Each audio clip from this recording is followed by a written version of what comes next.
Atención, este episodio contiene lenguaje agresivo, así como descripciones de los asesinatos realizados. Se recomienda discreción.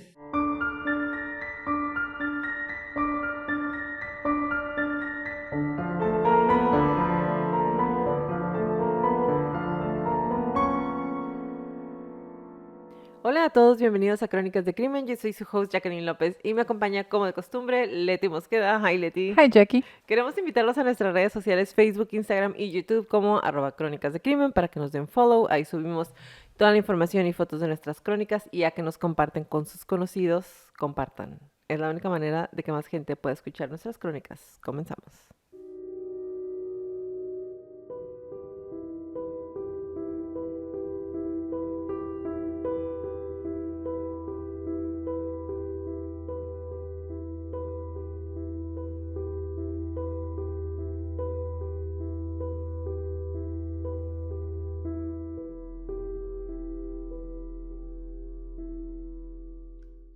Hola crónicos, hasta la crónica de hoy les hemos traído muy pocos casos en los que no tenemos ni idea de quién es el asesino o el móvil de por qué se cometieron los asesinatos.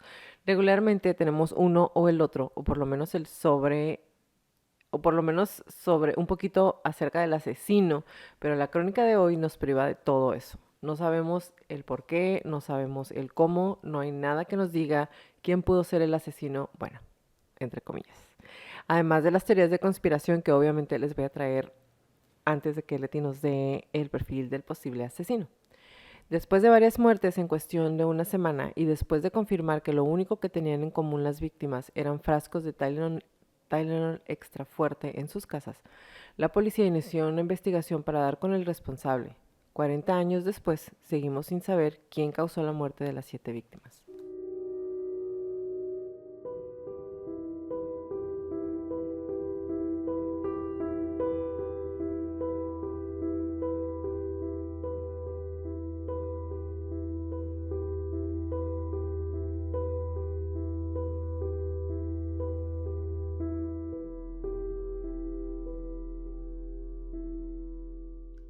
Leti, fíjate que sí había escuchado de este tema, obviamente es algo muy feo, pero viene acompañado de una teoría de conspiración, Ujú. bueno, varias, pero en una de ellas, uno de los sospechosos es uno de los asesinos que para mí es de las personas más inteligentes que ha habido en este siglo y de los que Mm. no hemos hecho crónica aún, porque sí necesito dedicarle mucho tiempo, que ahorita no he tenido.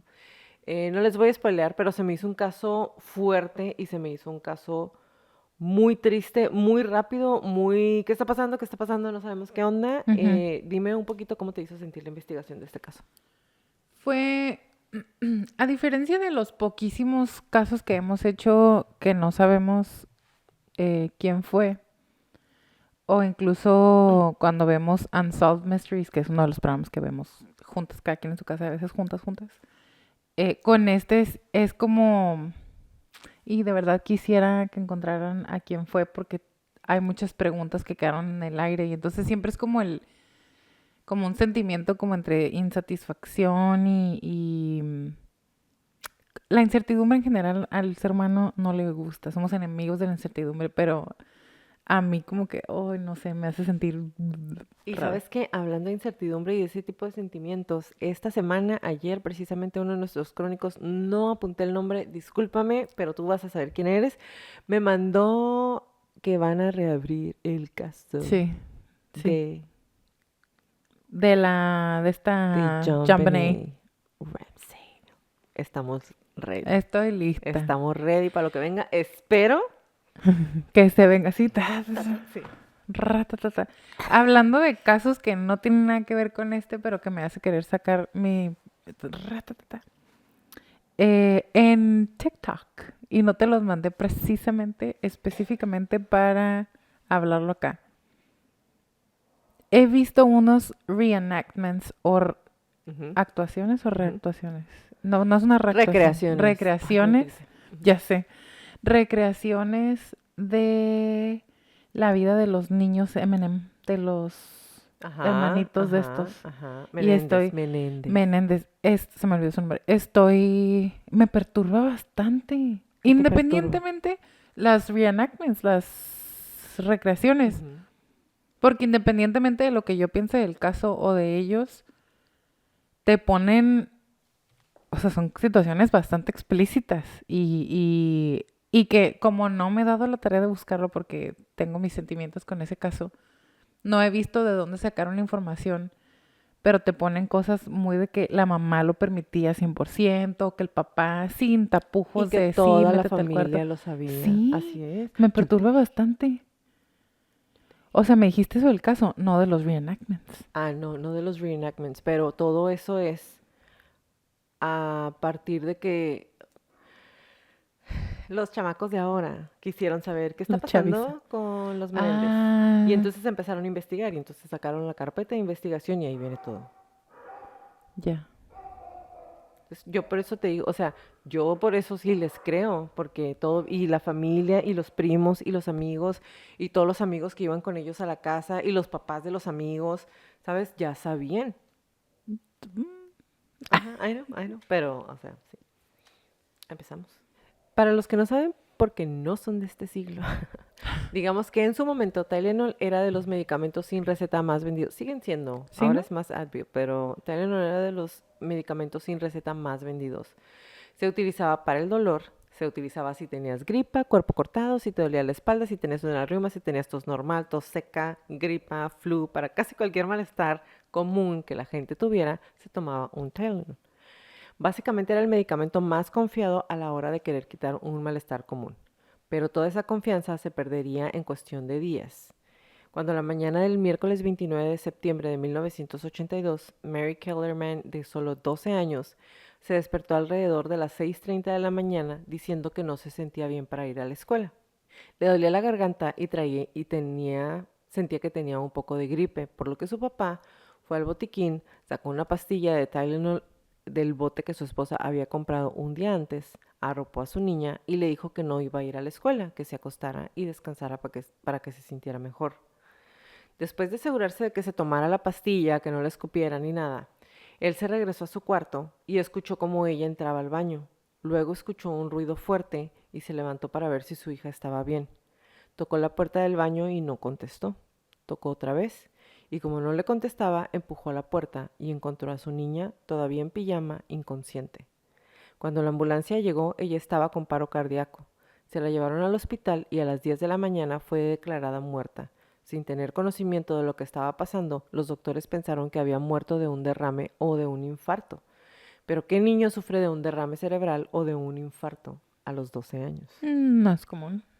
Ahora, como estaba muy pequeña y no tenía antecedentes de ninguna enfermedad, los médicos dijeron, ¿sabes qué? Vamos a hacer una autopsia, porque ya sabes, en aquel tiempo hubo muchísimos asesinos en serie y mucha gente loca, entonces dijeron qué tal que los papás están haciendo algo o alguien le hizo algo, ¿no? Ajá. Entonces le mandan a hacer la autopsia, pero como era la única víctima en ese momento, no había sospechas de qué le pudiera haber pasado, entonces, y no había nada que indicara que esto había sido intencional. La muerte de Mary fue el comienzo de unas 24 horas caóticas y aterradoras en el área de Chicago, en la que 6 personas sanas perecieron de manera horrible. Bueno, 6 más aparte de Mary, a veces ante los ojos de sus familias. Las autoridades crearían el grupo de trabajo policial más grande en la historia de Illinois para investigar los asesinatos, pero primero los funcionarios debían darse cuenta que no se trataban de muertes aisladas. Uno de esos momentos fortuitos se produjo cuando Richard Keyword, un bombero de Elk Grove Village, recibió una llamada de un amigo de la vecina de Arlington Heights. Ese mismo día más tarde, Adam Jennings, de 27 años de Arlington Heights, decidió quedarse ese día en su casa y descansar de su trabajo. Él trabajaba en el post office, pero se había despertado sintiéndose mal. Ese mismo día era su aniversario de bodas, por lo que se levantó y alrededor de las 11 de la mañana salió de su casa y fue a comprar flores para su esposa, unos steaks para la cena de la noche y un bote de Tylenol extra fuerte porque le dolía la cabeza, no se sentía bien. Cuando llegó a su casa, desayunó con su esposa y le dijo que se sentía mal. Se tomó una pastilla y se fue a acostar. Unos minutos más tarde, su esposa fue a ver cómo seguía y lo encontró inconsciente y se estaba convulsionando. Se lo llevaron de emergencia al hospital y ahí trataron de resucitarlo, pero ya no pudieron salvarle la vida. Su causa de muerte, al igual que la de Mary, fue dictaminado como paro cardiorrespiratorio. Mientras tanto, Kim tuvo que contarle a la familia de Janice la impactante noticia. Teresa Janice no hablaba mucho inglés en ese momento, por lo que el médico habló directamente con los padres y el hermano menor de Adam, Stanley, un residente de Lyle de 25 años que dirigía una tienda de autopartes en Chicago. Poco después, la familia extendida de Janus fue a la casa de Adam y Teresa para consolarla y empezar a hacer planes para el funeral. Stanley trató de excusarse y su dolor de espalda había empeorado y quería regresar a su casa en los suburbios del oeste con su esposa, que también se llamaba Teresa. Pero su mamá le dijo que no quería que se fuera porque se acaba de morir su otro hijo. Entonces, no te puedes ir, tómate una pinche pastilla. Y entonces él dice, mi madre dijo, no, ven con nosotros a la casa de Adam, recordó Joseph Janus. Él no quería venir, pero cuando llegó a la casa de Adam, entró con nosotros. Ahí Stanley tomó 2 Tylenol de la botella que Adam había comprado ese mismo día. Casi al mismo tiempo, a las 3:45 en Winfield, aproximadamente 30 minutos después de la muerte de Adam Janus, Mary Lynn Renier, de 27 años, se preparaba para alimentar a su hijo de 6 días en la sala de estar.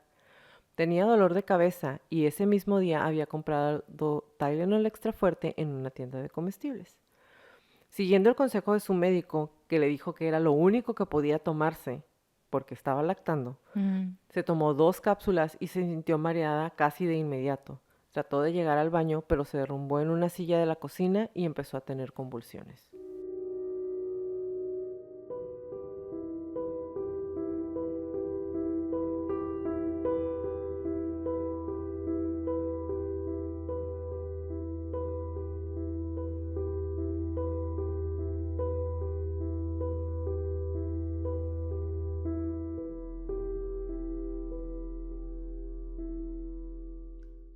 Cuando un oficial de policía llegó al dúplex de la familia convocado por el esposo de Renier, sus ojos estaban fijos y dilatados. Experimentó una convulsión tras otra mientras su suegra lloraba y sostenía al bebé recién nacido en brazos. Uno de los niños de que estaba en edad del kinder estaba arriba y podía escuchar toda la conmoción que se estaba haciendo, dijo el oficial de policía Scott Watkins al Tribune. Están gritando. Los bebés gritaban, papá, papá, ¿qué está pasando? Y él les dice, quédense arriba, quédense arriba. Fue simplemente horrible, comentó el policía. El periódico The Tribune no pudo localizar a muchos de los registros policiales relacionados con la muerte de Renier, a pesar de las solicitudes de la Ley de Libertad de Información a múltiples agencias, es decir, no les quisieron dar la información. El Departamento de Policía de Winfield dijo que proporcionó copias del expediente del caso a la Policía Estatal de Illinois antes de perder los originales en una inundación. Recordemos que esto es a principios de los 80s, entonces hace 40 años. Un portavoz de la Policía Estatal dijo que todos los informes relacionados con los asesinatos de Tylenol se almacenaban en microfichas y no se pueden buscar electrónicamente. La agencia está revisando gradualmente más de 30,000 páginas en sus archivos de Tylenol, pero los informes policiales derivados de la llamada a la casa de Renier aún no han aparecido. A la fecha. Wow. Los registros del forense del condado de DuPage indican que Renier fue llevada al Hospital Central DuPage en Winfield y colocada en soporte vital. La joven madre que creció en Villa Park y jugaba softball murió al día siguiente. A las 17:15 en Arlington Heights, de vuelta en la casa de Janus, la familia se reunió para hacer planes para el funeral. Stanley estaba ahí por orden de su madre, como ya se los platiqué. También estaba ahí su nueva esposa Teresa, de solo 20 años, conocida como Terry. Al igual que los Janus, su familia emigró de Polonia y creció en un hogar donde el polaco era el idioma principal. Entonces, antes de seguir con esto, tomemos en cuenta que casi no hablaban inglés. Era una comunidad muy pequeña y obviamente ellos eran familia, se conocían, ahí conocieron a su esposa, o sea, tenían tiempo viviendo en Estados Unidos, pero no era su primer idioma. Como les platico, estaban Stanley y su nueva esposa, tenían 3 meses de casarse, de casados, habían hecho una super fiesta en St. Heinrich, en Chicago, una iglesia católica que ha sido el corazón de la comunidad polaca durante varias generaciones. Cientos de personas fueron a la recepción de su boda y en el salón de banquetes. Y ahí también se había casado Stanley, Joseph y Adam. O sea, toda la familia. Él era el más Como la chiquito, comunidad ajá, ahí chiquita. se habían casado todos. Stanley y Terry estaban tan recién casados cuando entraron a la casa de Adam Janus ese día.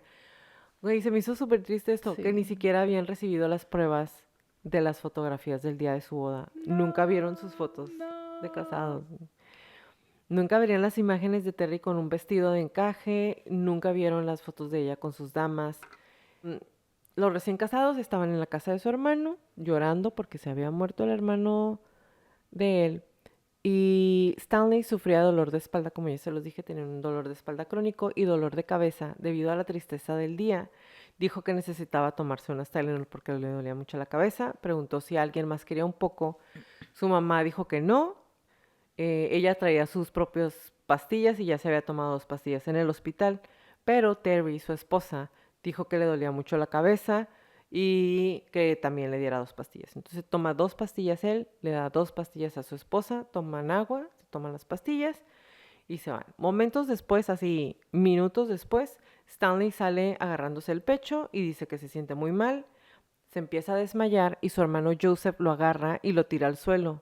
Terry se quejó de que ella también le dolía el pecho y mientras una persona de la familia le hablaba a la ambulancia, ella también sacó a su Teresa, la esposa de Janus, que se acaba de morir más temprano, saca a los 2 niños porque ve que se está haciendo el mismo problema de hace rato, no quiere que los niños vean.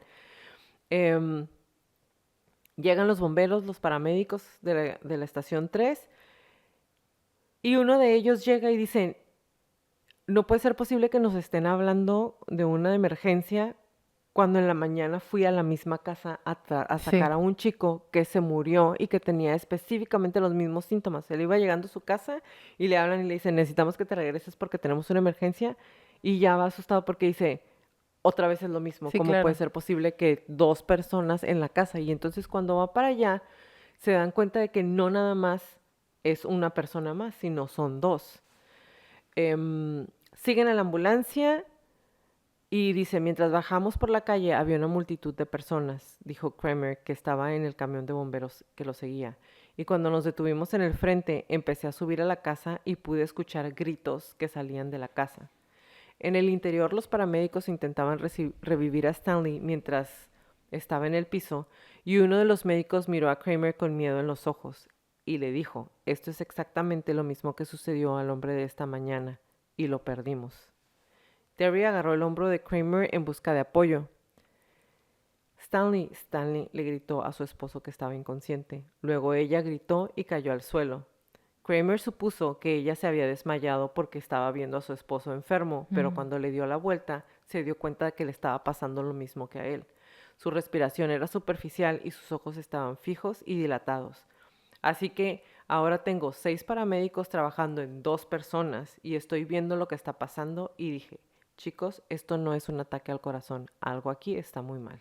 Y como les dije, esto es una de las cosas que fueron como fortuitas o que está mal decirlo así, pero realmente si no le hubiera tocado ese cuerpo de bomberos atender al mismo chico en la mañana y Ajá, a ellos dos, no se hubieran dado cuenta que algo estaba pasando, porque claro. fueron los que dijeron, güey, ¿cómo puede ser posible que tengamos 3 personas en la misma casa que les pasó exactamente lo mismo y que se murieron en cuestión de minutos? Sobre todo porque no son síntomas de envenenamiento, no eran signos o síntomas de que hubiera algún gas leak, ¿cómo se dice? Que fuga de gas, ni nada. O sea, no eran Y realmente que de hecho síntomas ahorita vamos a irnos a eso así porque sí de los separan y dicen, a lo mejor una hay something. fuga de dióxido de carbono o algo así. Ya. Entonces sí los separan. Los paramédicos los suben en ambulancias separadas, se van al hospital y preocupados por la presencia de algún tipo de contagio aéreo u otro veneno ambiental, Kramer pone a toda la familia Janus en los carros de la policía y los envían al hospital. Se comunica con radio con el hospital y les dice, será mejor que encuentren un lugar más para nosotros porque tengo 14 personas que necesitan ser aisladas. Wow. Porque pues estaba toda la Sí, familia claro. que habían ido a la casa de ella a ayudarla con los preparativos. Mientras las ambulancias corrían hacia el hospital, el doctor Kim estaba a punto de irse después de un largo turno, pero una enfermera lo detuvo para decirle que 2 personas se habían desmayado en la casa de Janice y estaban en camino. Asumió que eran los padres de Adam, abrumados por el dolor. La enfermera le dijo que no, que era su hermano. Y entonces dije, bueno, tal vez se desmayó. Entonces ella dijo que su esposa también se había colapsado, así que me quité la chamarra y le dije a las enfermeras que la unidad de cuidados intensivos que se iban a quedar ahí y él también. Kim movilizó al departamento de emergencia y empezó a tratar a Stanley y Terry tan pronto como llegaron. El resto de la familia Janus fue puesta en cuarentena en una sala de reuniones del hospital con la policía, los bomberos y todos los que habían estado en esa casa. Ujú. Estaba tan conmocionado que no sabía qué estaba pasando. Kim aún no sabía por qué Adam Janus estaba muerto o por qué dos parientes estaban gravemente enfermos. No sabía que otras dos personas habían sido golpeadas de la misma manera y que más muertes estaban por llegar. Una hora más tarde, en un pueblo a 20 millas de distancia, Mary McFarland, una madre soltera con dos niños pequeños, tomó su descanso para cenar en el centro comercial de Yorktown. Después de pasar por un divorcio 2 años antes, su vida parecía por fin estar estabilizándose un poco. La mujer de solo 31 años tenía un buen trabajo en la tienda Bell Telephone de Illinois en el centro comercial, en donde los salarios y sindicales y los horarios flexibles eran ideales para alguien con niños pequeños. Ella también había empezado a salir con alguien. Sus hijos eran todo para ella, dijo Jan Hoffman, una amiga y compañera de trabajo. Su divorcio fue difícil y acaba de empezar a salir con un chico y parecía muy feliz. No sé si fue algo grave, pero la estaba pasando bien y ella lo necesitaba. Después de cenar con Hoffman, McFarland regresó a la tienda. No pasó mucho tiempo antes de que entrara a la sala de descanso para decirle que tenía un dolor de cabeza. O sea, a su amiga, ¿no? Ujú. Salieron, regresaron y le dijo, me duele la cabeza. Las migrañas eran comunes en la tienda gracias a las luces fluorescentes parpadeantes y a los clientes que se quejaban constantemente. Illinois Bell incluso proporcionó un frasco de analgésicos genéricos para que los trabajadores los tomaran según fuera necesario. O sea, imagínate que trabajas en un lugar en donde el dolor de cabeza y la migraña es algo tan normal que les Que ahí dicen, tienes, órale, sí, ahí está ahí tu está bote tu, de ajá. pastillas. Aquí, sí, aquí tengo unas. Toma. Sin embargo, McFarland prefirió su propia medicación y sacudió el botecito y dijo que ella prefería sus pastillas y le dice a su amiga que si no quería dos para el Ujú. dolor de cabeza. Su amiga le dice, no, thank you, solo me tomé algunos greenies.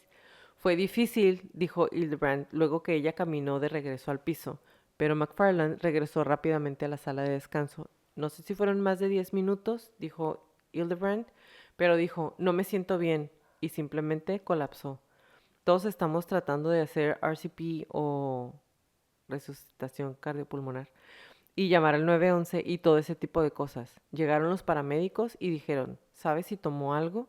Y yo dije, sí, se tomó 2 Tylenol. McFarland fue llevada al hospital Good Samaritan en Downers Grove, donde los médicos le dijeron a su familia que sufrió de un accidente cerebrovascular catastrófico. Wow. Ella nunca recuperó la conciencia. Con las terribles condiciones de Stanley y Terry Janus, para Chuck Kramer era obvio que alguien necesitaba llamar a un experto en salud pública. Solo conocía a una persona que calificaría, su amiga Helen Jensen, la enfermera del pueblo de Arlington Heights. Como el único funcionario de salud pública de la ciudad, Jensen hizo de todo, desde vacunas contra la gripe para los bomberos hasta atención médica domiciliaria para pacientes con cáncer. Ella tampoco retrocedía ante un desafío. Entonces, juntas a la única persona Ujú. que sabe que hay más de un caso que es igual, con la única persona que puede ayudar en un caso como ese. Y entonces por eso es que empieza a avanzar el caso. Ujú. ¿Ok? Entonces, el teniente de bomberos que todavía estaba en el hospital le habla a Jensen a su casa y le dice que necesita ayuda para averiguar cómo es que 3 personas jóvenes y sanas de la misma familia se habían visto afectadas tan repentinamente.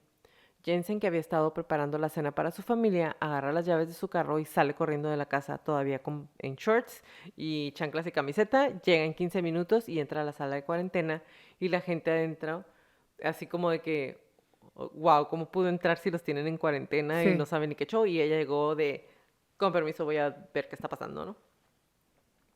Y dice, pensé que iría a hablar con los médicos, pero no, ella entró directamente a la habitación y no podía creer eso. Pero eso ella, solo Helen lo haría así. Ella era súper valiente y lo veía como hacer su trabajo, pero realmente era algo admirable. Pues claro, güey, o sea, imagínate. O sea, todos queriendo tenerlos Como en aislado sin... cuarentena, Ajá. aislados, y ella de, con permiso, esto no está bien y ahorita voy a ver qué está pasando y se mete directamente con ella. Entonces, Jensen pide hablar con Teresa, la viuda de Adam, que estaba sola en la habitación, porque la vio muy mal. Con una interpretación familiar, Teresa acompañó a Jensen a través de la mañana de Adam y la reunión familiar más tarde. En su relato, Jensen notó que las 3 personas que se enfermaron habían tomado Tylenol. Le pide a Teresa una llave de la casa y le dice a un oficial de policía que la lleve de inmediato. Ujú. Quiero salir, recuerda haberle dicho al patrullero. Quiero echar un vistazo por mí misma para ver qué es lo que se me ocurre. Jensen se va a la casa de ellos, de los Llanos, y reúne algunas cosas con las que pensó que las 3 personas se podían haber estado en contacto. Es decir, una taza de café, café molido usado, frutas envasadas en la casa, jugo de cereza. O sea, cosas que todos pudieron haber tocado. Ella llegó y dijo, miren, con Todo, tas, permiso. tas, Y tas. encuentra la botella de Tylenol en el baño y el recibo en el bote de basura. Entonces se da cuenta que las acaban de comprar. Ajá. ¿Ok? Entonces solo había 44 cápsulas en la botella de 50. 2, 2 y 2. ¿Ok? Podía hacer los cálculos fácilmente. 3 personas, cada una se había tomado las 2 cápsulas que De recomendaban. la dosis. Las 3 personas estaban muertas o agonizando.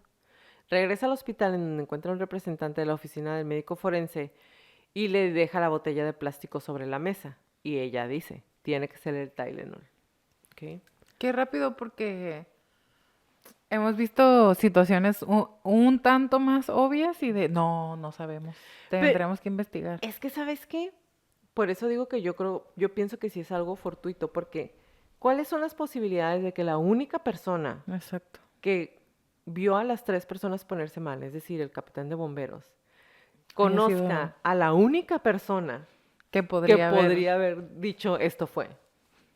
Entonces, su declaración, como ya lo dije, fue recibida con escepticismo, así que lo repitió, esta vez golpeando con el pie y levantando la voz. Porque obviamente el forense volteó a verla con cara de, ajá. Güey, el Tylenol, claro. Y ella voltea y le dice, hay algo en el Tylenol.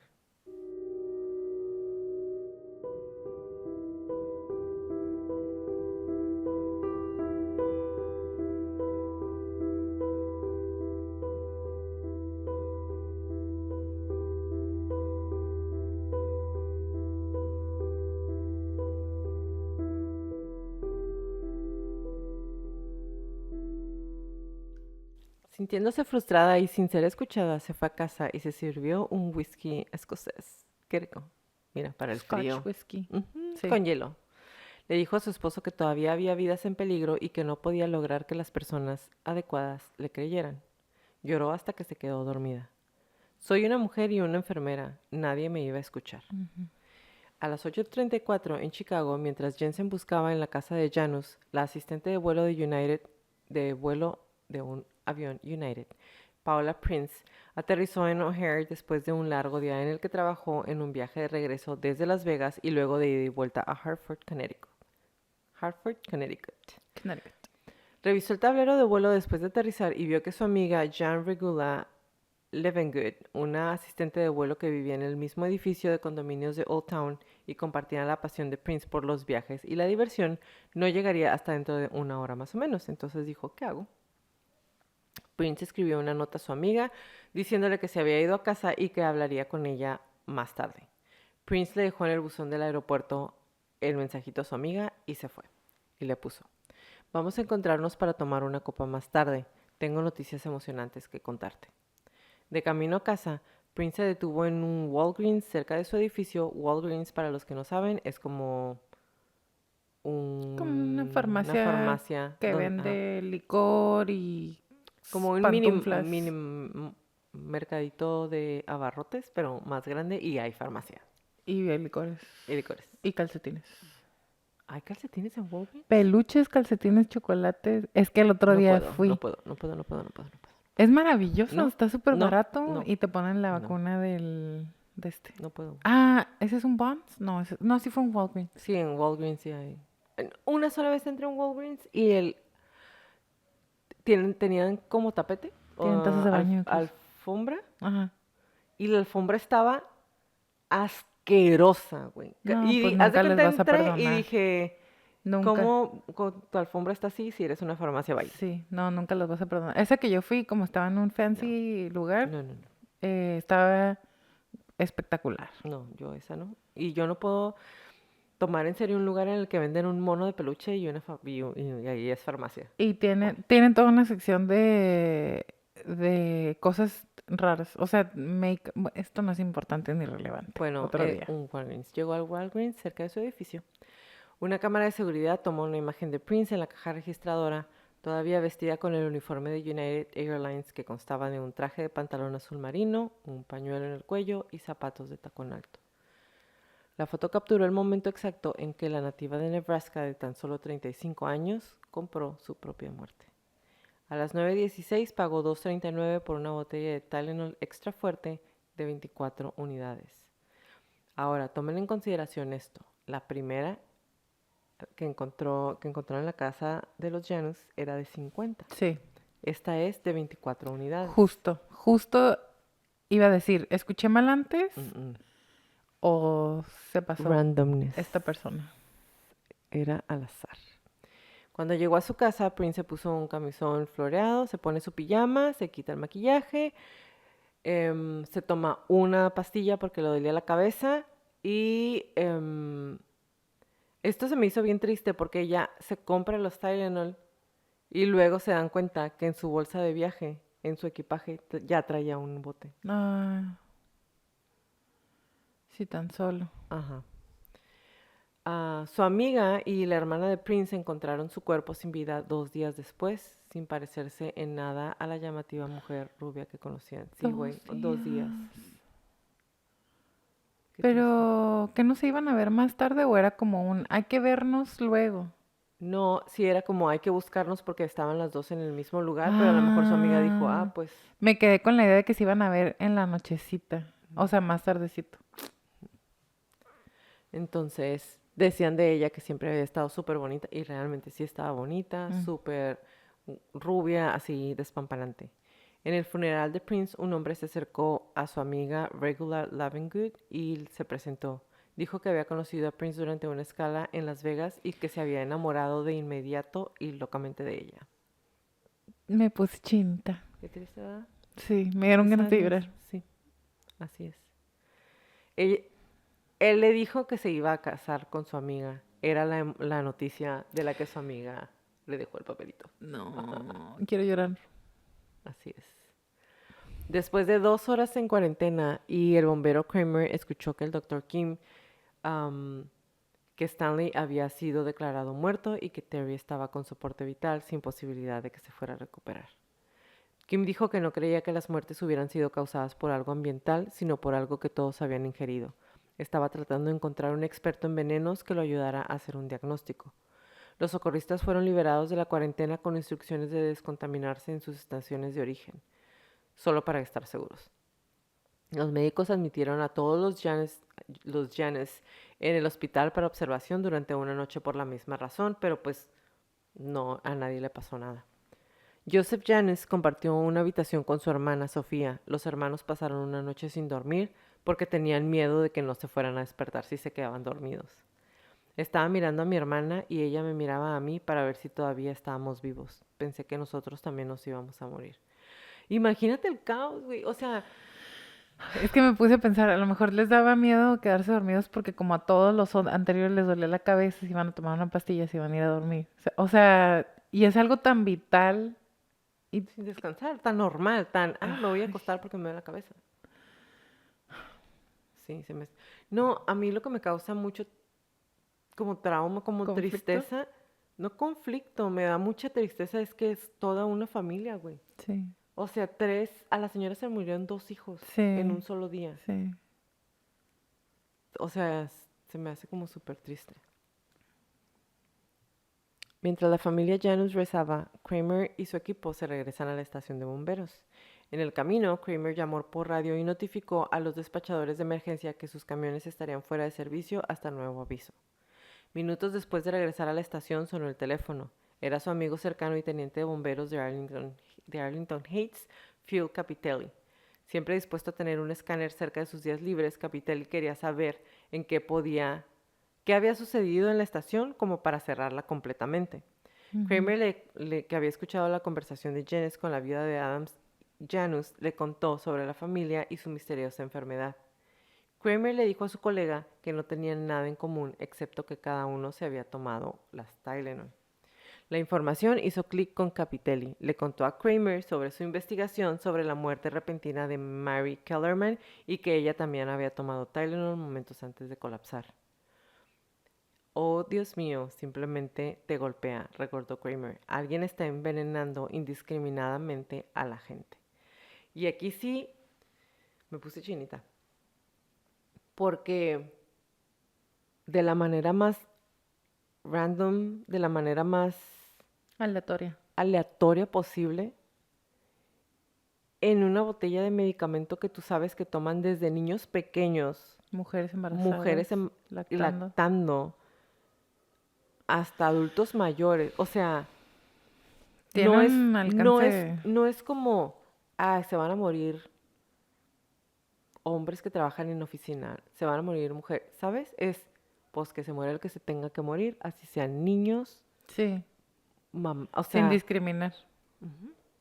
y eso se me hace como un nivel de maldad bien cabrón, güey, porque es como esperar a ver quién se va a morir con lo que estoy haciendo. Sí.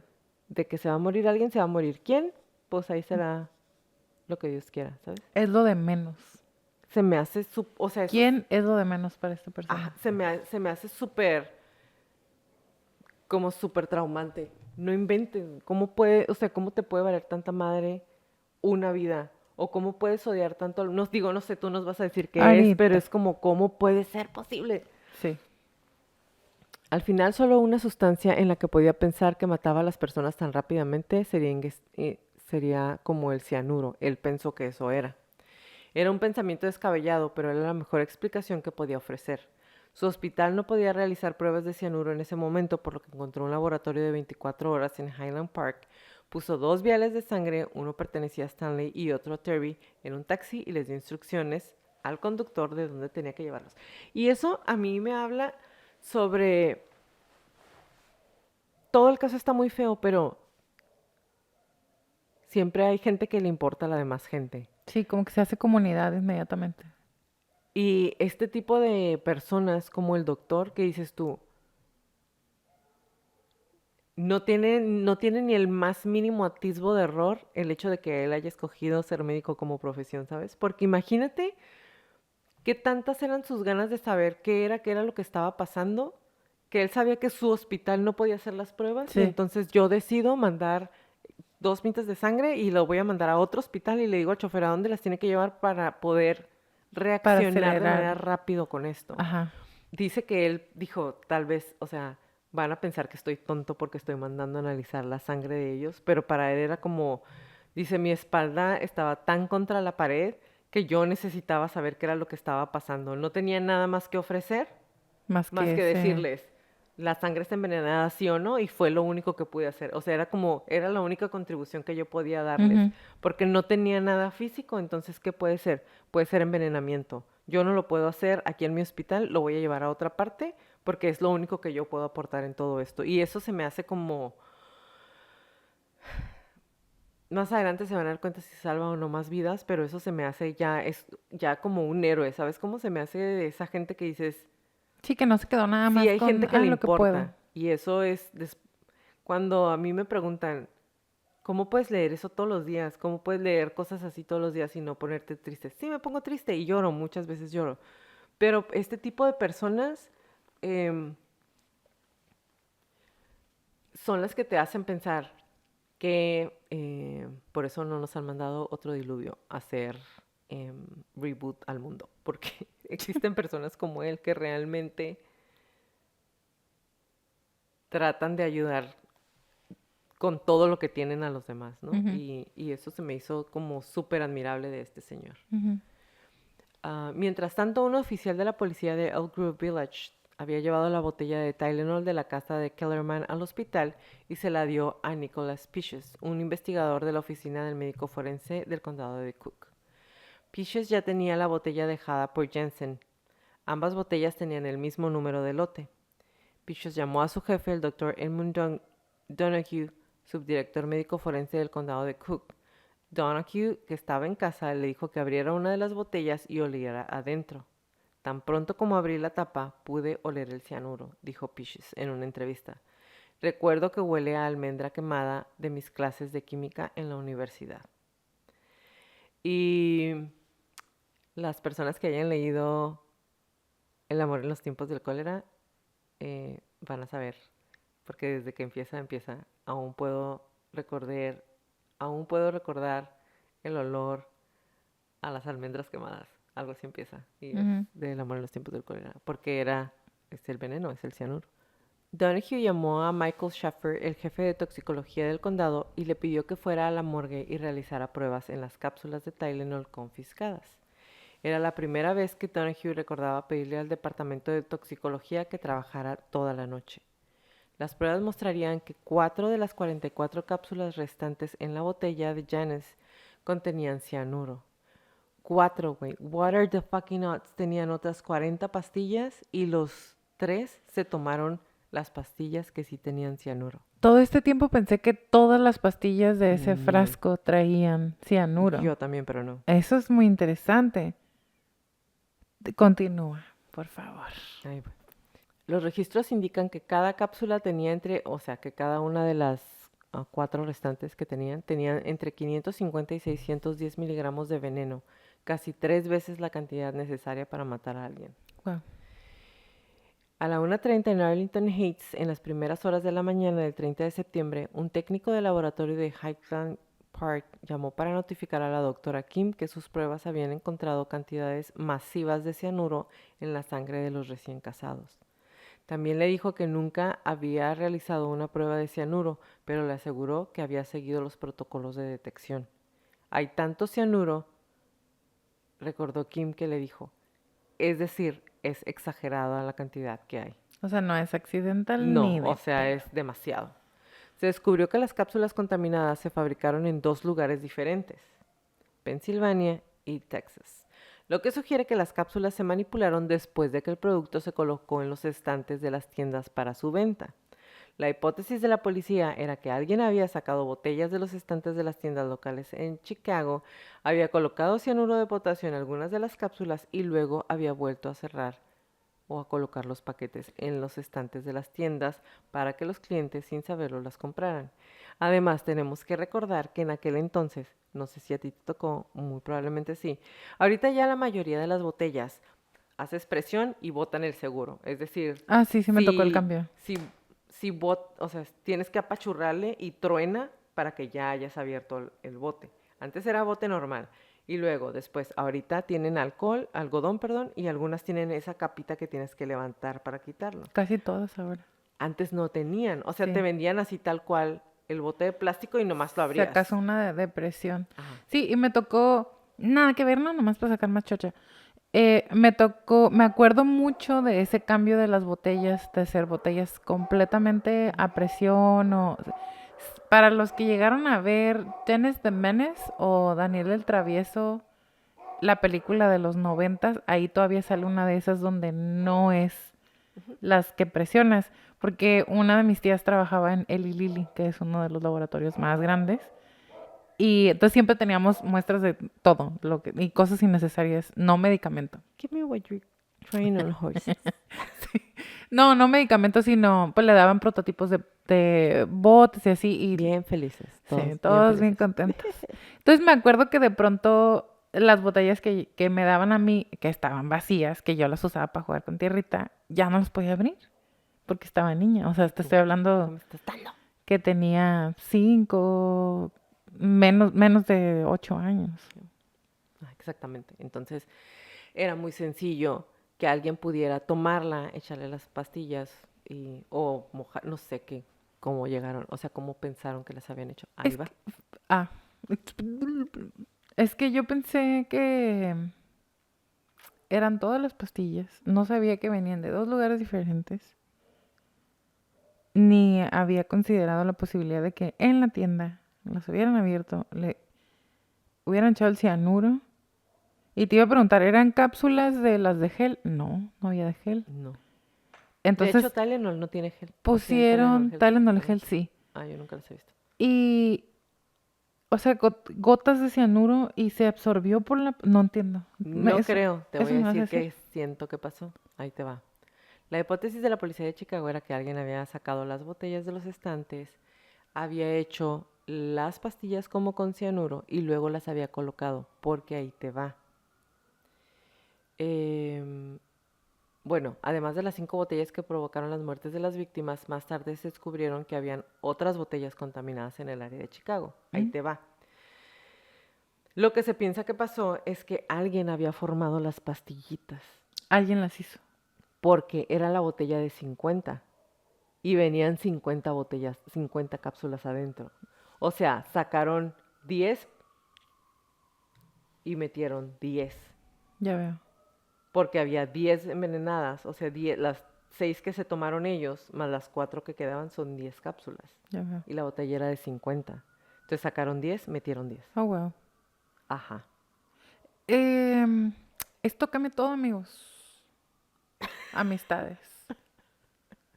Tu Bueno, cara, what? O sea, así, es que no, o sea, otra surprise. vez, para los que puedan ser nuevos, normalmente yo no leo nada de esto. O sea, en mi investigación me lo topo, pero así de le adelanto, le adelanto, le adelanto, le adelanto. Entonces, yo traía de manera muy general pastillas, cianuro, personas, Chicago. Y dije, Jacqueline, take the wheel. Así es. En un esfuerzo por tranquilizar al público, Johnson Johnson, el fabricante de Tylenol, distribuyó advertencia a hospitales y distribuidores y detuvo la producción y publicidad de Tylenol. Después de otros incidentes como la adicción de estricina a las botellas de Tylenol en California, el 5 de octubre de 1982 se emitió un retiro a nivel nacional de los productos Tylenol. Se estima que había en circulación 31 millones de botellas con un valor minorista de más de 100 millones de dólares, Oh, wow. equivalente actualmente a unos 281 millones de dólares en el 2021. La compañía también hizo publicidad en los medios nacionales para que las personas no consumieran ninguno de sus productos que contenía acetaminofén después de que se determinó que solo estas cápsulas habían sido manipuladas. Johnson Johnson también ofreció cambiar todas las cápsulas de Tylenol ya compradas por el público por tabletas sólidas. Pero les voy a dar un poquito acerca de las teorías. ¿Qué quieren? Que Te van a empieces contestando tú ahorita. a dar ahorita. Apúntale ahí abajo para saber si hice lo correcto o no, para ver si le leí la mente. ¿Qué vamos a hacer primero? ¿Tú te avientas o yo me aviento primero? Está bien. Ya llegamos a la conclusión de que les voy a leer el pensamiento y yo me voy a aventar primero. Pensaron que iba a dejar que Leti fuera primero. Yo también, pero no. Voy a empezar yo. Entonces, les voy a dar lo que encontré. Han pasado 39 años más desde entonces y la elección de la frase de qué está pasando todavía es algo que no sabemos, no hay una respuesta.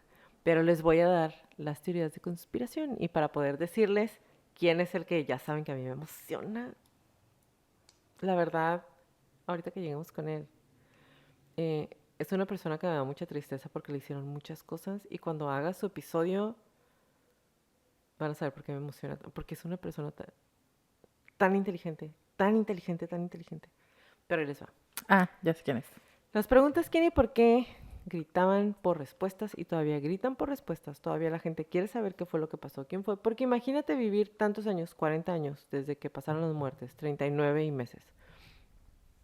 Desde que pasaron estas muertes, perdón, 40 ya. Y hubo muchos niños que crecieron huérfanos Ujú. de papá o de mamá. Y qué injusticia que nadie nunca haya encontrado o haya dicho sí fui yo o, ¿saben? Nunca hubo como ese cierre de poder culpar a alguien por la muerte de estas personas. Entonces, em, aquí va un trío de hombres con probablemente pudieron ser. Uno de esos hombres era Roger Arnold, que en ese entonces tenía 48 años y había trabajado, era trabajador portuario en el almacén Jules en Merle's Park. La policía se enteró por primera vez de Arnold porque el dueño de un bar de Lincoln Park, les dijo a los oficiales que 2 clientes dijeron que Arnold había comprado una gran cantidad de cianuro unos 6 meses antes de los envenenamientos y que había estado actuando de manera misteriosa. Ya veo. Durante una búsqueda en el departamento de Arnold el 11 de octubre del 82, la policía encontró 5 armas, incluida una pistola calibre 30, un rifle y municiones. También encontraron libros sobre explosivos y venenos, incluida una copia de The Postman James Bond, que describe cómo hacer cianuro de potasio. Así es. Te diré, perdón, ¿te acuerdas cuando andábamos en la librería todas las amigas juntas y que compramos libros como loquitas? Yo compré la enciclopedia de venenos mortales, no, Sí, de sí me venenos acuerdo, sí me acuerdo, mortíferos Y se me fue el nombre de la escritora, pero es la que escribió Asesinato en el Medio Agatha Expreso Christie. Oriente, Agatha Christie, sí. Entonces, no viene la fórmula, pero pues trae bastante información. Sí. Ajá. Entonces, y ese libro es viejo, y Agatha Christie es también hace tiempo atrás. Entonces, por un lado es como, ¿por qué esta es información ¿En los libros? en los pinches libros al alcance de cualquier Pues así es. manita? Pero yo fui una manita de esas. Ujú. También en el departamento de él se encontraron viales de laboratorio, vasos de precipitados, tubos de ensayo y un polvo granulado blanco. Chica. La policía dijo que Arnold admitió haber tenido cianuro en su casa en algún momento, pero no se descubrió nada durante la búsqueda. 7 meses después de los asesinatos de Tylenol, Arnold fue acusado de matar a un hombre en un bar en Chicago. Arnold creía que el hombre fue quien primero lo entregó a la policía durante la investigación de Tylenol. Sin embargo, la víctima era una persona equivocada. Arnold fue sentenciado a 30 años de prisión, pero como sospechoso de los asesinatos Tylenol, fue descartado. Ya se veo. murió. ¿Por qué fue descartado, dirás tú? Sí, lo pregunto. No sabemos. Ah, ya. Porque lo más cercano que encontré a por qué lo dejaron ir fue porque en el momento que entraron a pinches buscar no había signo de que él hubiera metido literalmente, o sea, ¿Qué bueno, querían? ¿No hay una foto? ajá, ¿Una ajá, paso por paso? ajá. Y como eso no estaba, no importa que tuviera todo ahí, pues no Ya veo. había cómo comprobarles. Es una de esas estupideces que ves ahora y dices, güey, tan truchas que son para unas cosas y como este tipo de estupideces, neta, se les va. Lo siento mucho, pero no lo siento. Lo siento, pero no lo siento. Las autoridades también expresaron interés en Kevin Masterson de Lombard. Él entonces tenía 35 años. Según los informes, Masterson tenía un rencor de larga distancia o de largo tiempo con la cadena de tiendas comestibles Jewel.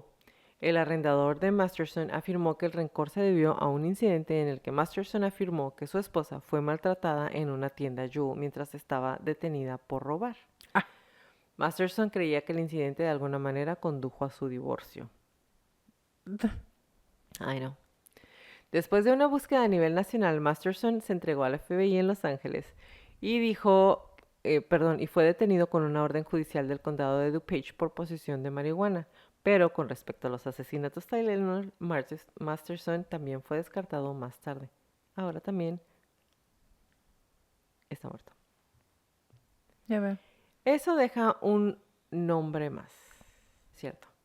Bueno, antes de eso les voy a platicar un poquito porque también fue su nombre, pero, o sea, no lo tomaron tanto en cuenta. Ay, pero yo pienso que lo echaron al saco Nomás de porque nombres nomás porque, pues sí, de una vez le echamos uno más. No, pero porque él era muy inteligente y porque acuérdate que él había estado haciendo como sus pruebitas y Pues estaba en sí, contra del pero capitalismo. realmente, Pero no tienen, o sea, neta, si él hubiera sido, nunca se hubieran dado cuenta. Y estoy hablando de The Unabomber. es que mira, Se los debo. Es uno de los hombres más inteligentes. ¿por qué desescalar tanto cuando tenía un alcance más? No, porque pensaron que había sido antes. Ya, Ujú. muy bien. Pronto haremos Cuando andaba haciendo sus The Unabomber. pininos. Así es. Pero The Unabomber, neta que cuando se los traigamos va a ser un Cuando muy se buen los capítulo. traigamos. Cuando se los traigamos. Va a ser un muy buen episodio. Va a ser doble. Porque, sí, yo pienso que sí. Doble, yo creo. Porque él es una de esas personas que dices, Chica, porque cuando supe todo lo que le hicieron, todo lo que le hicieron, yo no sabía. Sé Pero del mira, Unabomber. Y, o sea, yo para me mí fue de, obsesiono. con las personas ¿Qué? inteligentes. ¿Qué? Sí. Él es una de esas Está personas que usted, o sea, loco el no les caso. queremos spoilear tanto, pero cuando ustedes vean van a decir, ¿Qué? ¿cómo Así van puede a ser decir. posible? O sea, esto claramente se pudo haber ido para un lugar totalmente diferente en donde terminamos. Sí. Así de simple. Entonces, bueno, les voy a hablar del último hombrecillo. El 8 de octubre del 82. Mi cerebro estaba leyendo mal, ¿eh? Las primeras ediciones del Chicago Sun-Times y Tribune dieron a conocer la historia de una carta enviada a los fabricantes de Tylenol y Johnson Johnson. En la carta se amenazaba con más envenenamiento por cianuro a menos de que se depositara 1 millón en un apartado postal en el Continental Bank en Chicago. Y ustedes van a decir, ¿cómo chingados dieron una dirección de un banco? ¿A poco son tan tontos? ¿A poco no? Las autoridades dijeron que las huellas dactilares de James Lewis, quien en ese momento vivía en Chicago y se hacía llamar James Richardson, coincidían con las huellas dactilares en la nota enviada a Johnson Johnson. Siguió una persecución a nivel nacional de Lewis hasta que finalmente fue arrestado en la ciudad de New York en diciembre de 1982. James Lewis sigue vivo. Lewis fue juzgado en este caso de extorsión y condenado por un jurado en el Tribunal de Distrito de los Estados Unidos en Chicago en octubre del 83. Durante la audiencia de sentencia, Lewis, el 14 de junio del 84, el fiscal federal Dan Webb lo llamó una ola de delincuencia ambulante. Lewis fue sentenciado a 10 años por el intento de extorsión. Ya sé que se están preguntando, ¿fue extorsión o si fue él? Ay, güey. El día después de su sentencia, Louis se sentó para una entrevista con Mike Parker de CBS 2 en el Centro Correccional Metropolitano y le dijo que sentía que estaba siendo juzgado por los asesinatos de Tylenol, pero que él no los había cometido. Solo quería capitalizar la oportunidad, Ujú, pero ujú, no fui yo. ujú. No me juzguen. Louis nació en Memphis, Tennessee y creció en Carl Yankton, Missouri. Era el hijo adoptivo de una pareja de granjeros que iban a la iglesia y ellos le dieron su nombre. Louis fue descrito como problemático con antecedentes de violencia familiar. Fue internado voluntariamente en una institución mental en 1966 después de atacar a su madre adoptiva con un hacha. Lewis también fue el sospechoso en un extraño caso de asesinato en Kansas City en el 78 que fue desestimado por un tecnicismo. Fue acusado de asesinar y desmembrar a un anciano llamado Raymond West en relación con un plan de fraude. O sea, quiso fraudear al señor, lo mató y lo desmembró. Luis había estado trabajando como contador fiscal en Kansas City, informó Answer en ese momento. Había sido uno de sus clientes. David Barton era un detective en la policía de Kansas City, asignado a la unidad de homicidios del 78. James Bell era el asistente de fiscal y Edward habló con ambos hombres. En enero del 2010, tanto Lewis como su esposa entregaron muestras de ADN y huellas dactilares a las autoridades. Y él dijo, si el FBI juega limpio, no tengo nada de qué preocuparme. O Él lo sea, sigue negando. Dice que él no fue. se fue súper recio. Un segundo hombre, Roger Arnold, fue identificado, investigado y absuelto de los asesinatos. Tuvo una crisis nerviosa debido a la atención de los medios que culpó a Marty Sinclair, dueño de un bar. En el verano del 83, Arnold disparó y mató a John Stanisha, un conductor informático y padre de 3 hijos que salía de un bar con varios amigos a quienes confundió con Sinclair. Arnold fue condenado por el asesinato en enero del 84 y cumplió 15 años de su sentencia por asesinato en segundo grado. Entonces, ustedes díganos qué piensan. ¿Cuál de todos piensan que fue? Obviamente, yo ya terminé, pero Leti nos va a decir el perfil del posible asesino. Entonces, ustedes hagan match con lo que ya les acabo de platicar, con lo que escucharon o con lo que están viendo, depende de dónde nos escuchen o vean. Y déjenos ahí en YouTube o mándenos un mensajito, díganos quién ustedes piensan que es como el más cercano, porque todos están pasados de lanza. O sea, Sí. todos es de Pero chica. el Luis está como, güey, Sí, mira, a ese haz de cuenta que lo encontraron todo, pero como no estaba la cápsula ahí, no, pues él no pudo ser, come on. nomás le faltaba realmente tener un manifiesto de, sí, sí fui Con y el así. Unabomber no te vas a estar metiendo. No, y con los de Columbine también. Así. Ellos hicieron su manifiesto. Así es.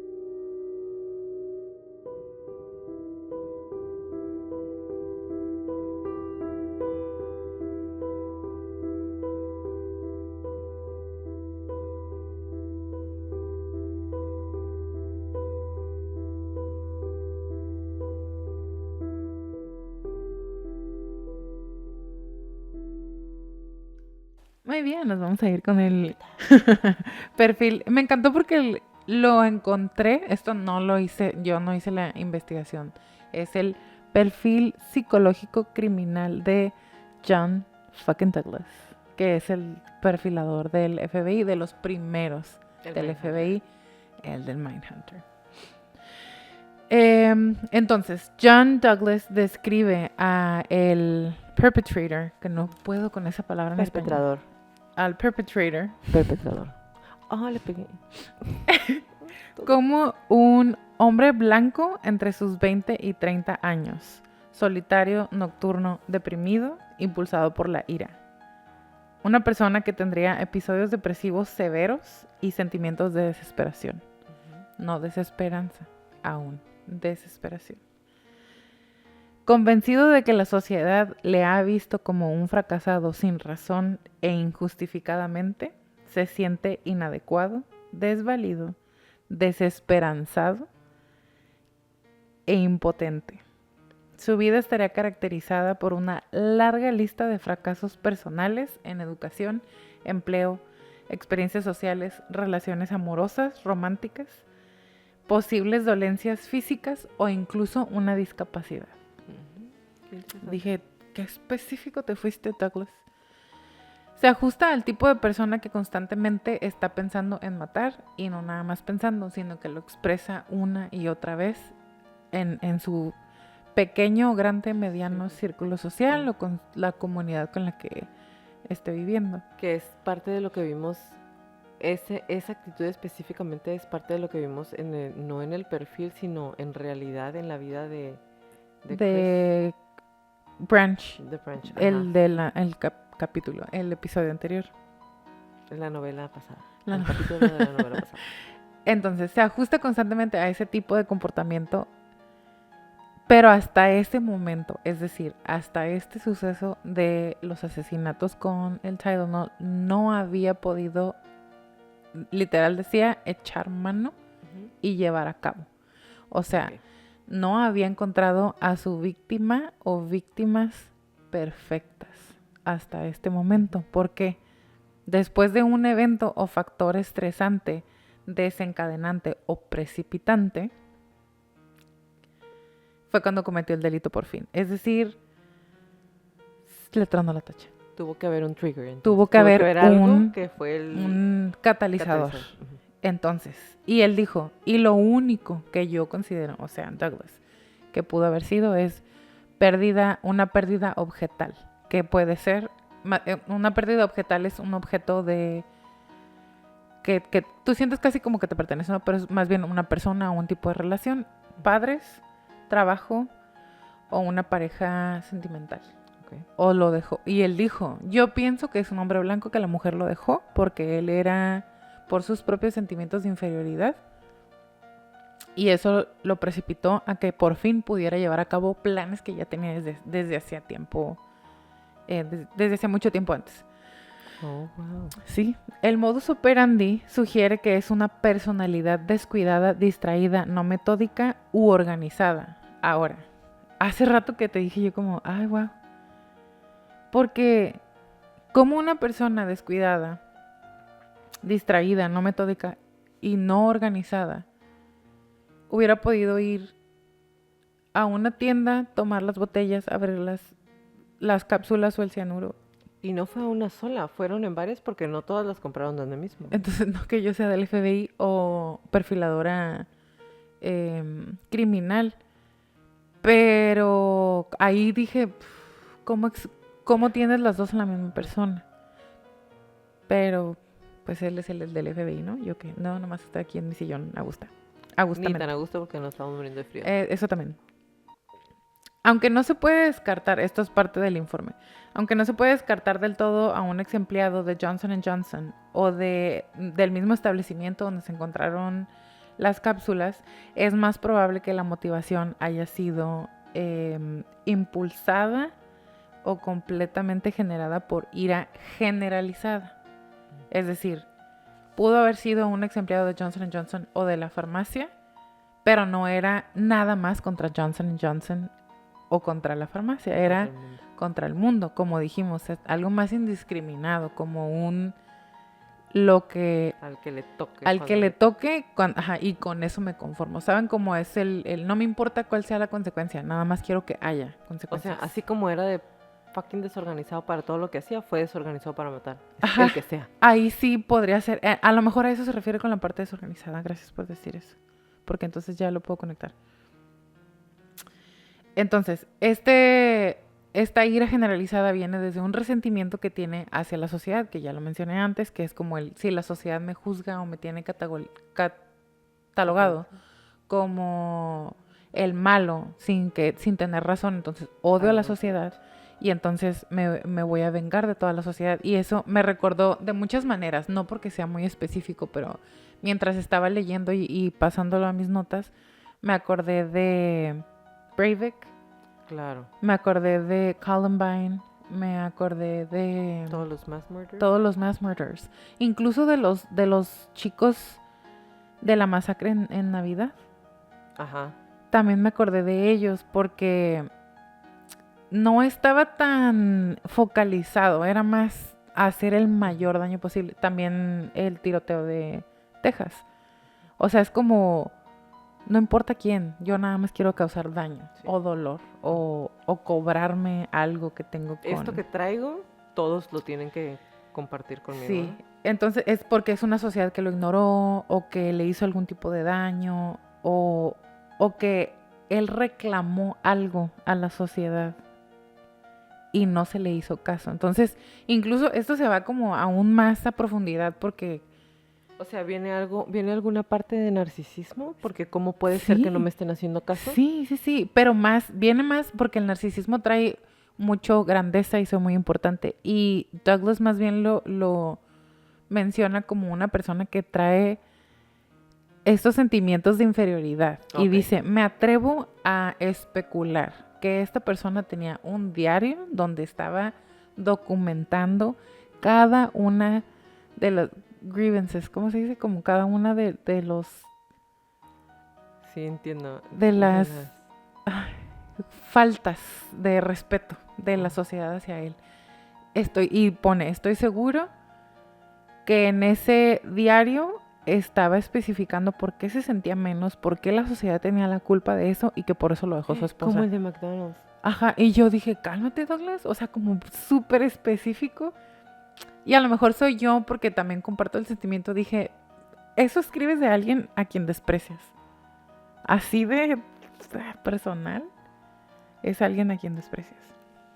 Y lo que más sí me molestó, me perturbó, esa es la palabra.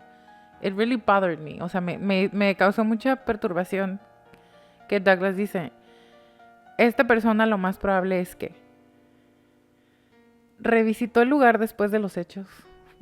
Muy probablemente fue hasta las tumbas de todas las personas que fallecieron. Se estuvo insertando en cada momento que pudo a la investigación, hasta ofreció su ayuda y estuvo ahí presente hablando con policías, investigadores y con los familiares de las víctimas. Claro, eso es lo que hacen ese tipo de personas. Y dije, F you, asesino de Tylenol. Y todo eso viene en uno de los libros que escribió que se llama The Anatomy of Murder. Está muy interesante, leí la sinopsis y es de los libros que tenemos que tener aquí en la mesa, así como si fuera nuestra Biblia. Está bien, lo compré. Y encontré más información que se me hizo muy interesante. Encontré la categoría policíaca, podríamos decir, o de investigación. Se categorizó este evento como terrorismo. Uh-huh. Y hay una tabla que yo desconocía hasta que empecé con esta investigación. Es una tabla donde existen 4 tipos diferentes de crisis que las personas pueden generar, y esta fue categorizada como terrorismo porque se refiere a acciones intencionales tomadas por actores externos diseñadas para causar daño a las organizaciones, a la sociedad, de manera directa o indirectamente, y es perjudicar a los empleados o a los clientes, que fue lo que pasó acá. Y ya sea como reducir las ventas o causar un daño a la imagen o incluso a las personas, ¿no? Como me cae gordo Johnson Johnson, odio a Tylenol, por lo tanto la gente que compra Tylenol debe de pagar por mi odio. Se me hizo como... What the French, o sea, Está como que, como ajá, muy súper desorganizado desorganizado el y a la vez como todo, pensamiento. así Sí, como a todo. ajá, ¿A qué? No sé, a todo. ¿Por qué? No sé, por todo. O sea, ¿sabes? Qué exactamente. miserable. Y es como ese tipo de sabotaje, otra vez, sin... No porque todos los sabotajes tengan medida o de alguna manera estén delimitados hasta dónde le quieres dar. Yo me imagino que si quieres sabotear algo es que se hunda por completo. Pero está muy random, está muy aleatorio esto. Porque otra vez no eran todas las pastillas, no eran todas las botellas, Ajá. era aleatorio por completo. Y entre la otra información que encontré sobre este caso fue el tipo de... Espérame. Sorry que te interrumpa. Porque imagínate que el hermano y la novia se toman pastillas que no están envenenadas. Que lo curioso, si nos ponemos muy estrictos, pienso que el cianuro contamina todo bastante, pero si no se encontraron todas las... No entiendo. A eso es a lo que me refiero. O sea, si no les hubiera tocado a ellos, tal vez no se hubieran dado cuenta que eran las pastillas. Sí. Y tal vez, que como decías, uno de los... no es hindsight, es uno de los beneficios, si es que se le puede llamar de esa manera, es que se hizo el triple sello, que se cambiaron las botellas, que ya Johnson Johnson también tiene sus propias medidas de seguridad Ujú. que mantienen hasta ahora, tantos años después, que son las revisiones aleatorias, no nada más del lote, sino de producto, del día, de así también aleatorio. Revisiones Sí. de, paren todo, vamos a revisar todo esto. Como estuve mucho tiempo tan especializada en intervención en crisis cuando estuve en el Hospital General, cuando encontré la descripción del tipo de intervención en crisis que hizo Johnson Johnson, perdí la cabeza, de verdad. Fue como, Oh, wow. lo amé, los amo y les tengo un nuevo respeto a Johnson Johnson. No lo que no los tuviera antes, pero ahora es como, ay, wow. Sobre todo porque estamos hablando de los, ¿qué? 80s. 82. Ajá. Entonces, la reacción a la cobertura negativa que tuvieron cobertura negativa de los medios de comunicación hacia Johnson Johnson y toda la situación, ellos, con una estrategia que fue pensada por un grupo de 7 personas, le dieron la vuelta por completo. Y la estrategia que ellos utilizaron se llama Forgiveness and Sympathy, que es perdón y compasión, la cual busca generar el perdón del público, número 1, y en segundo plano, la aceptación de la crisis. Porque cuando el público, y no me refiero público como así de medios de comunicación, sino la gente, el consumidor, cuando las personas no aceptan una crisis, no la puedes desescalar, no la puedes detener. Entonces, para mí fue como, wow. Y se hicieron 2 preguntas para poder para poder empezar con su intervención. ¿Cómo podemos proteger al público? Esa era la más importante para ellos. Y número 2, ¿cómo podemos salvar el producto y por ende la marca? Entonces, alertaron a todos los consumidores en el país a través de los medios de comunicación. Se pidieron que no se consumiera ningún producto de la marca Johnson Johnson. Así de, ni el champú si tienes, del talco, tíralo a la basura, nada toques de Johnson Johnson. Y se organiza el retiro total de las cápsulas, como bien tú dijiste, a un costo bastante elevado de la marca, porque Johnson Johnson estaba demostrando que no estaba dispuesto a correr riesgo ni a poner en peligro la vida de ninguno de sus clientes o consumidores, sin importar qué les fuera a costar a ellos. La seguridad del público era mucho más importante. Safety first. Exactamente. Y fueron millones de dólares, como dijo Jacqueline. Entonces, ¿eso qué hace? Que la gente inmediatamente vea a Johnson Johnson como una víctima más y no el generador del problema. Que si eso lo conectamos con él, no podemos descartar por completo que haya sido un ex empleado o un empleado incluso de Johnson Johnson. Podríamos decir, pues Johnson Johnson causó la crisis o el problema, pero en realidad no es toda la marca. La siguiente estrategia se llama remediation y rectification, que son como remediar y rectificar. Ambas se conectan con el perdón del público. Básicamente ofrecieron, ya lo comentaste tú, un tipo de compensación a las víctimas, que era asesoramiento psicológico por teléfono, en persona, en diferentes como lugares random, para que llegara la gente a pedir información, si se sentían que necesitaban hablar con alguien o necesitaban atención psicológica, que es la intervención en crisis psicológica.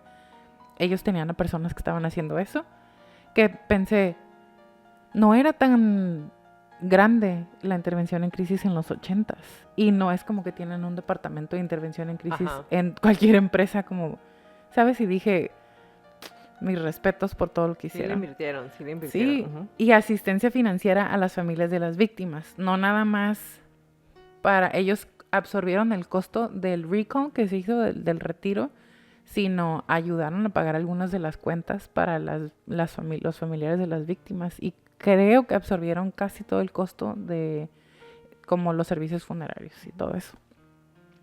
Y la rectificación. Johnson Johnson revoluciona para siempre los envases, agregando el triple sello y las inspecciones aleatorias, etc. Para mí fue como hermoso el trabajo que hicieron. O sea, realmente sí les importa. Sí, porque no era un... Hemos visto peores trabajos para peores fiascos, incluso en Estados Unidos, ¿no? Pero, o sea, hemos visto cosas no más importantes, porque estamos hablando de vida de personas, pero escándalos mucho más grandes que tal vez la remediation. Arreglarlo tal vez hubiera sido más sencillo y no se tomaron... No, me encanta porque no se tomaron nada a la ligera. ¿No? Porque bien pudieron haber dicho, el Tylenol que salió en este lote. No fui yo. Y ya. Ajá. O nada, no. Revisamos los logs y no, nadie los tocó. Fue la tienda. Y háganle como quieran. Y no, fue de, a ver, déjenme... Así, qué impresionante. A mí se me hizo espectacular.